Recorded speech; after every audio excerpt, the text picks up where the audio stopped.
Hey guys, Barrett here. Happy New Year. I'm in a little bit of a different environment today. I'm at my office and I've got myself a little conference room here. I'm going to be doing some whiteboard stuff today.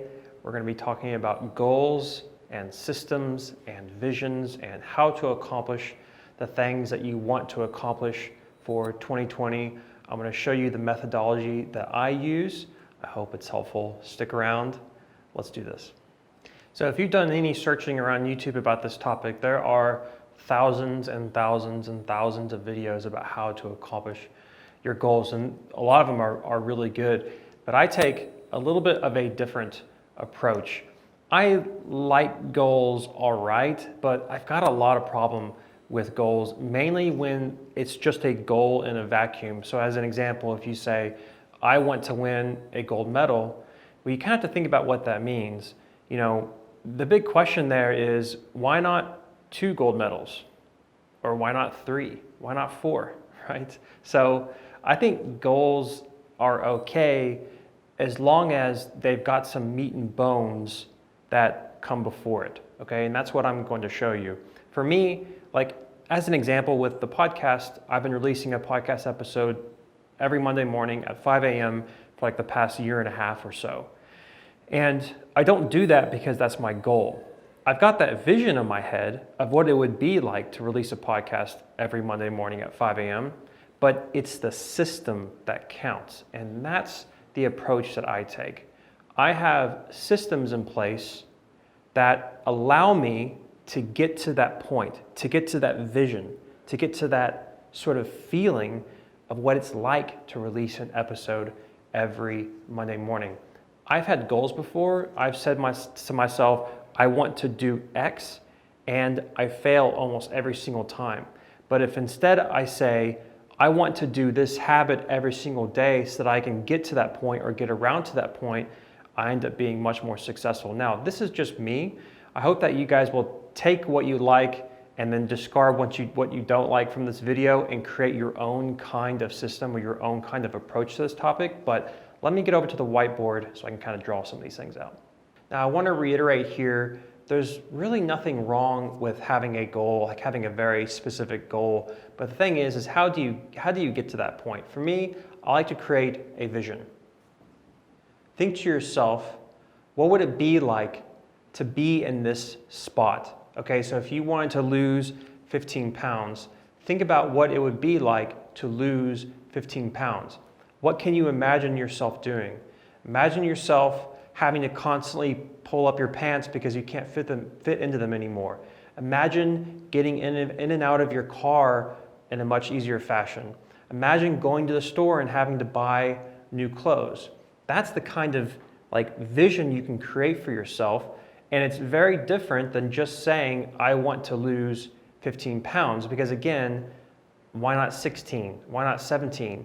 The other kind of issue I have with this kind of stuff is if you had just a specific example or a specific number, the thing is that what if your body isn't really capable of losing that much weight in that period of time? So if you say to yourself, I want to lose 15 pounds, but it's just not possible in that time frame, and you only lose 10 pounds, you've technically failed the goal, but you haven't. You've succeeded at 95 or 100% efficiency or whatever it is that you were doing.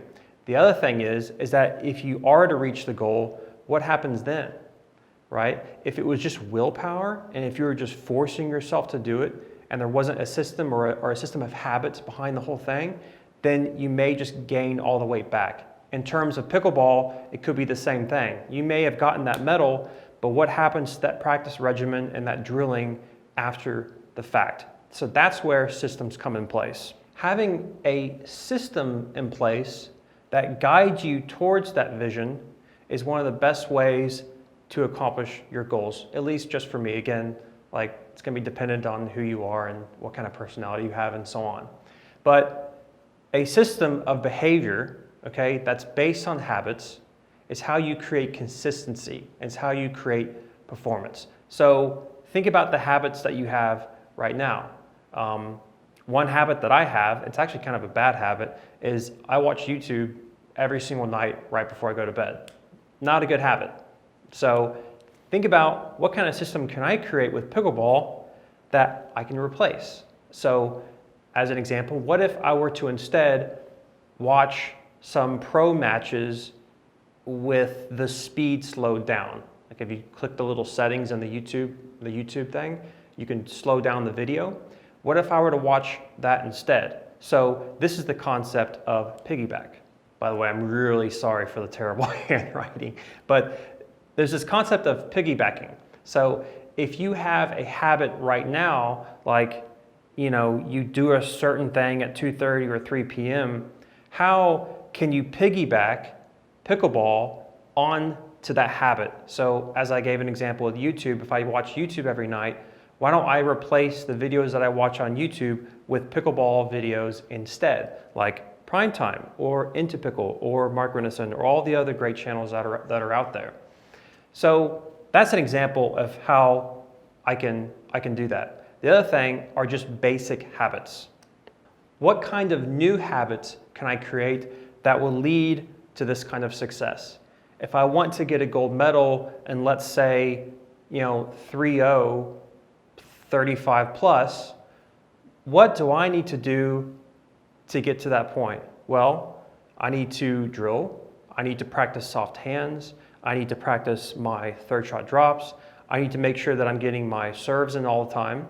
So then what kind of behavior do I need here in order to produce it there? Well, I need to be videoing myself.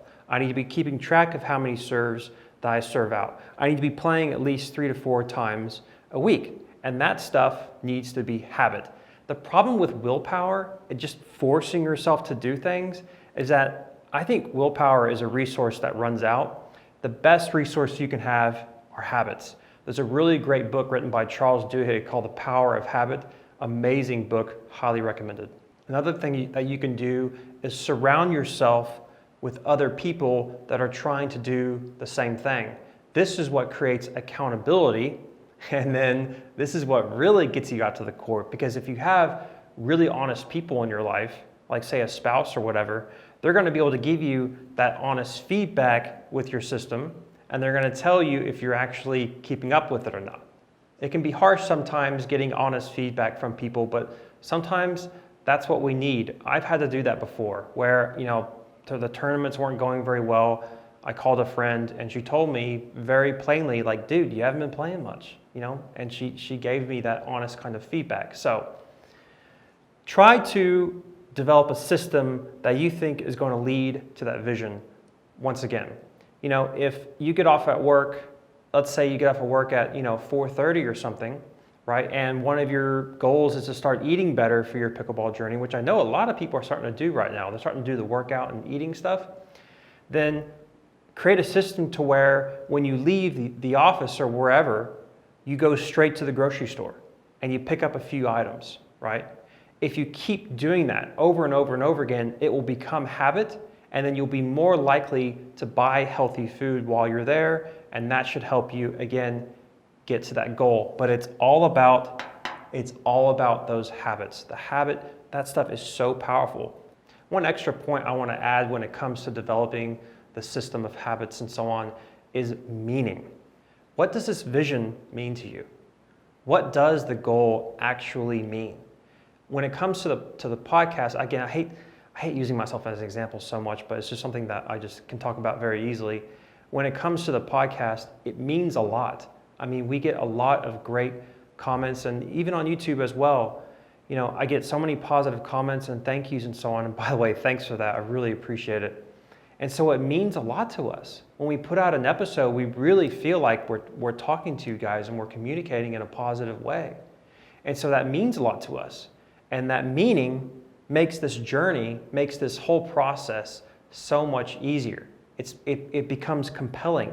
It becomes something that I don't feel like I'm forced to do it, but I have to do it, because if I don't, then I won't feel fulfilled. Okay? And that vision is constantly changing. It's not a static thing. Again, it's not like this, I want to release 100 podcast episodes, which we did, by the way, which is really cool.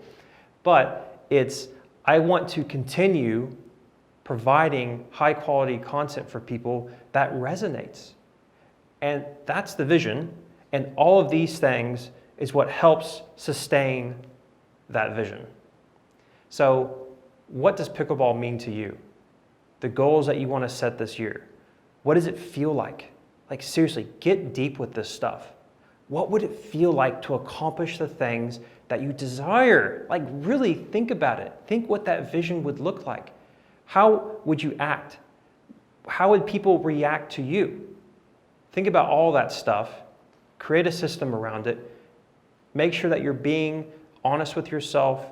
You're keeping up with what you're doing. You've got people that are keeping you accountable, and you will be absolutely unstoppable.